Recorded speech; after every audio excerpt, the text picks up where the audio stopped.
En effet, ce contrat de don qui s'inscrit dans le cadre du programme Assistance aux projets locaux APL, contribuant à la sécurité humaine du Japon, confirme une vision que nous partageons de l'importance que revêt l'éducation de nos enfants. Face au constat d'un besoin crucial, voire vital, de réhabilitation de cette école, l'association Lumière pour l'enfance Kumbagaulo a donc initié un projet soumis à notre partenaire,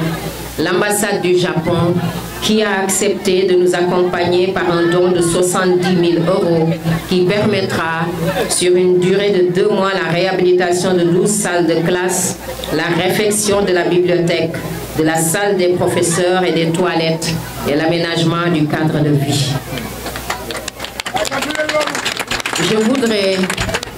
Je voudrais ici réaffirmer tout l'intérêt que nous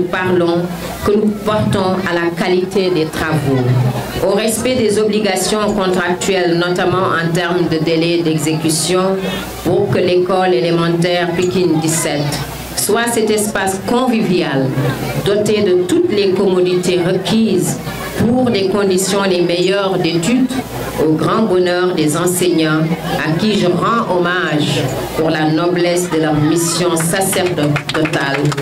de former et d'éduquer nos enfants appelés à prendre la relève et à assumer leur part contributive à l'œuvre de construction nationale. Au personnel administratif et technique, dont le rôle dans l'écosystème scolaire est aussi important, et aux parents d'élèves qui ne ménagent aucun effort, aucun sacrifice pour permettre aux enfants d'étudier. Je vous invite à l'effort, chers enfants, pour acquérir les connaissances, le savoir-faire et le savoir-être pour notre pays, pour demain assumer la plénitude de votre citoyenneté au service de notre pays. Honorez vos parents et enseignants pour les immenses sacrifices consentis. Travailler et vivre décemment et dans les conditions les meilleures. C'est notre souhait, c'est notre espoir, c'est aussi notre conviction que les défis multiples qui jalonnent la voie pour le développement peuvent être relevés. L'actualité récente et en cours le confirme et je voudrais saluer la maturité du peuple sénégalais qui vient d'écrire une nouvelle page de son histoire par une élection libre et démocratique et féliciter le nouveau président de la République, son Excellence Bassirou Diomaye Faye,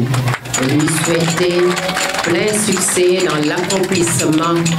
de sa noble et exaltante mission. C'est sur cette note, sur cette prière et cette note d'espoir que je voudrais terminer.